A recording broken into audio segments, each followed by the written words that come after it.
皆さんこんにちは、ガジログです。今回はコミカン BMO S-UC というワイヤレスマイクを提供していただきましたので、レビューの方を行ってみたいと思います。まず最初にですね、開封してこの本体がね、どんな感じなのかをご紹介したいと思いますが、その後実際に使った上でのレビューの方もお届けしたいと思います。今回送っていただきましたこのサンプル品は BMO S-UC と書いてあるんですが、USB Type-C で使うことができるものになっています。USB Type-C の他にライトニングのバージョンもありますので、それぞれ自分に合ったモデルを選ぶことができます。では早速開封の方を行ってみたいと思います。では本日も行ってみましょう。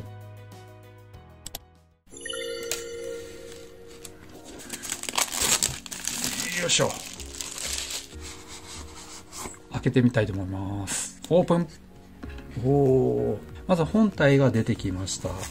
こちらが本体そのものになります。箱の中にはこの3つが入っていました。では本体を開ける前に付属品の方を見てみたいと思います。まず充電用の USB-C のケーブルが入っています。そして USB Type-C のアダプターになりますが 3.5mm のイヤホンジャックに挿すタイプと、そしてこれ USB-C のメス側になりますね。こういったケーブルが入っていました。そしてこういったね、モフモフウィンドウジャマーも入っています。そしてこちらがね、ユーザーマニュアルになっています。ではね、本体の方を見ていきましょう。めちゃめちゃちっちゃいですね。私の手のひらに乗っけますとこんな感じになっています。そしてね、ちょっとサイズを比較するために、こちらのロジクールのマウスも大きめになっているんですけども、サイズ感はこんな感じです。そして私の手のサイズから見ても、このようなサイズ感になっています。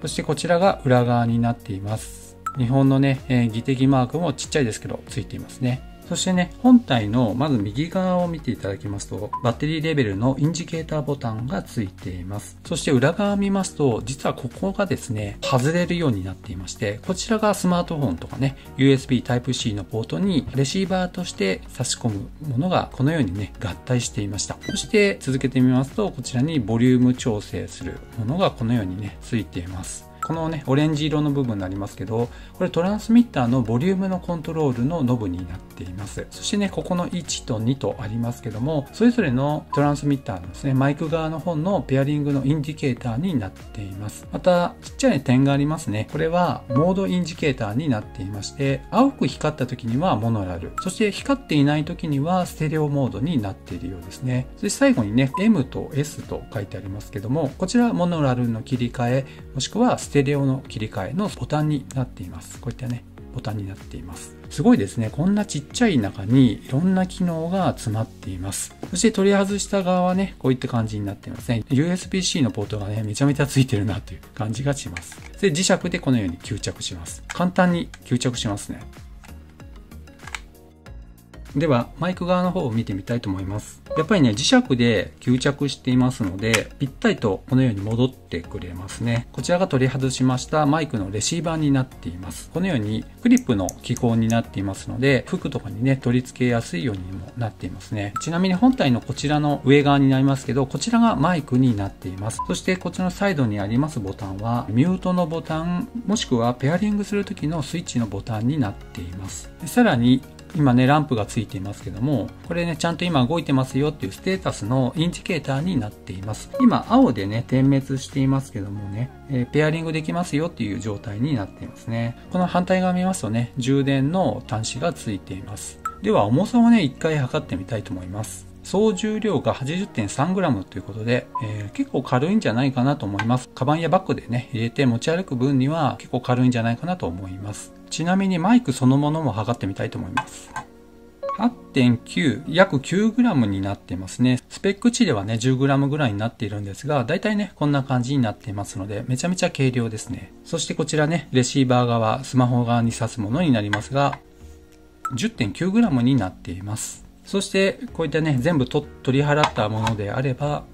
51.9g になりました。そして使い方になりますけども、先ほどのね、マイク側の使い方としてはこういった衣服のところに挟み込んでくださいねというふうに出ています。そしてスマホで使う場合はね、当然ながら USB Type-C の充電ポートのところに差し込むという形。またタブレットでもね、こういった形で使うこともできますよと出ていますし、また最近ノートパソコンでもこのように使うことができるようですね。こういう使い方も面白いですよね。そしてスペックになりますけども、このケースそのものについているバッテリになりますが、これは 230mAh のバッテリーが積まれています。ケースそのものは2時間ほどで充電が可能になっています。そしてこちらのワイヤレスのマイクですね、バッテリー容量は 95mAh になっています。こちらは2時間充電がかかります。では早速ですね、取り付けをしてマイクがどんな感じになるのか使ってみたいと思います。スマホと使う場合はこんな感じでね、差し込むことになりますけども、若干ここに干渉する感じはありますが、このケースとね、相まってちょうどいい感じになっています。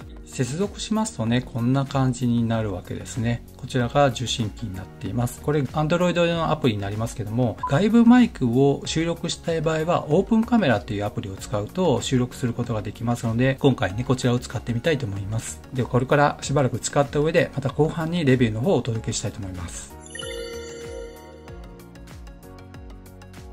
まず最初に使ってよかったなという点についてご紹介したいと思いますけど、まずその一つ目になりますが、音質抜きに語ることはできないと思いますが、あんまり詳しいことを言うことはできませんけども、現在収録しています、こういったね、ラベリアマイクを使って話しているんですけども、この音質と比べまして、比較してしまえばややこもってる感じはします。とはいえ、単体で使った場合には、この音質はこもってる感じっていうのはそんなに気にならないなと思いました。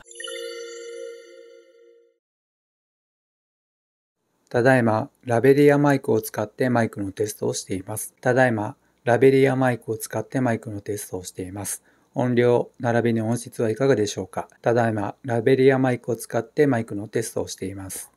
ただいま、モノラルモードでマイクのテストをしています。ただいま、モノラルモードでマイクのテストをしています。音量並びに音質はいかがでしょうか。ただいま、モノラルモードでマイクのテストをしています。ただいま、ステレオマイクモードでテストをしています。音量、音質はいかがでしょうか。ただいま、ステレオマイクでテストをしています。ただいま、スマートフォンのマイクで直接録音をしています。ただいま、スマートフォンのマイクで直接録音をしています。音量、音質はいかがでしょうか。ただいまマイクのテスト中です。そして次にですね、ワイヤレスマイクっていうこともありますので、当然ながら離れてですね、どれぐらいの距離が飛ぶのかっていうことになります。こちらがですね、受信機、レシーバーになるわけですけども、こういったね、スマートフォンに挿すことによって今電源供給がこのスマホからされて、これで使うことができるわけですね。この状態で屋外でどれぐらい離れてもマイクとしてね、使うことができるのか試してきました。今からワイヤレスマイクの飛距離、どれぐらい飛ぶかをテストしてみたいと思います。だいたい今10メートル、10歩になっていますけど、電波の方いかがでしょうか。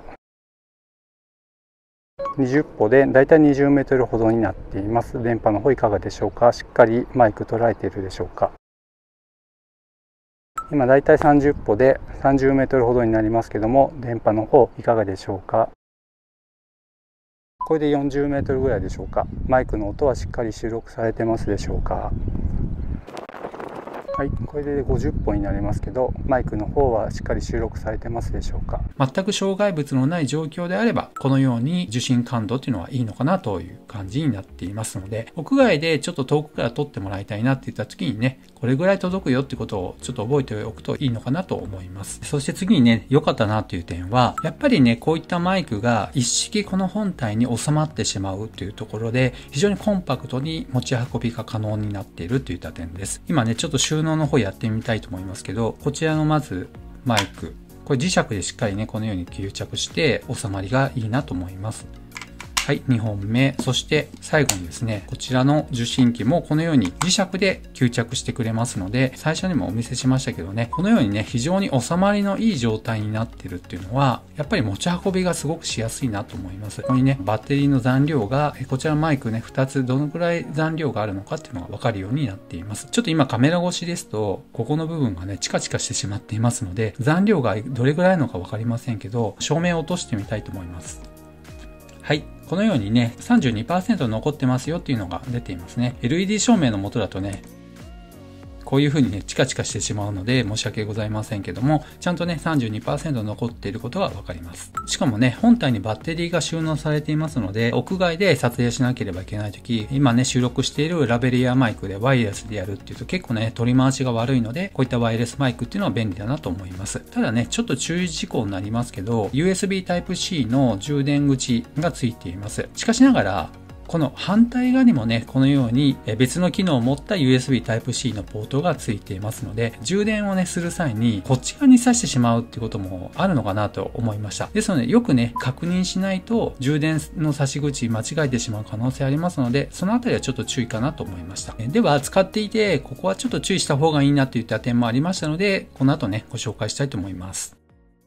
まず最初にね、ちょっと注意点になりますけど、それは必ずしもですね、こちらの受信機レシーバーが先ほどお見せしましたように、こちらのスマホではね、このように差し込むことによって電源供給可能になって使うことができましたけど、実は他のスマートフォンではこれ差し込んでもね、反応しなかったものもありました。電源供給のこのランプがですね、こういった状態にならず、全く無反応の状態でしたので、スマートフォンの種類によってはですね、電源供給ができなければ機能を果たすことができませんので、そのあたりはね、ご注意いただければと思います。ただその場合ですね、こちらの方に USB Type-C から電源供給することによってね、レシーバーの機能を持たせることも可能になっています。そしてもう一つね、注意事項がありまして、ここにですね、青いランプが今点灯しています。ここ M/S って書いてありますね。これモノラルとステレオを切り替えるボタンになっていまして、今現在ですね、ちょっとわかりづらいんですが、青いランプが点灯してモノラルモードになっています。ですので、今こちらのマイク側がそれぞれモノラルモードになっていまして、例えば私が今こちらの1の方を使った場合、もう一つね、別の方にもう一つ2の方をね、使っていただくっていうことも可能になっています。そうすれば、モノラル収録という形で、同時にね、収録することが可能になります。で、もしですね、ここ、はい。今ランプ消えました。これがステレオモードになりまして、この状態でもしそれぞれが1の人、そして2の人で収録してしまうと、右と左に分かれてしまうっていうことになりますので、結構ね、編集が大変なのかなという気はします。このあたりね、ちゃんとここのランプをですね、今モノラル収録になっているのか、そしてランプが消えているステレオ収録になっているのかを確認しておく必要があるなと思いました。このあたりはね、ご注意ください。それに合わせましてね、ボリューム調整がここでできますけども、一番最大ですね、この状態。そして少し下げたところに私の声の場合、このあたりがちょうどいいなっていう感じでしたので、しっかり調整することができますけど、収録する前に必ず確認する必要があると思います。はい。というわけで今回、コミカ BIMO S ですね。ワイヤレスマイクについてレビューいたしました。なかなか音質に関しましては、ワイヤレスにしてはここまで来たのかなっていうぐらい十分良かったなと思います。そして USB Type-C でこちらをね、差し込むことによって、スマホで音声収録っていうこともワイヤレスで可能になったのも、本当ね、ちょっと時代を感じますね。というわけで今回、コミカの BIMO S ワイヤレスマイクについてご紹介しました。この動画が良かったよってことは、高評価。そしてまだの方はぜひ、この機会にチャンネル登録をお願いいたします。ではまた次の動画でお会いしましょう。さよなら。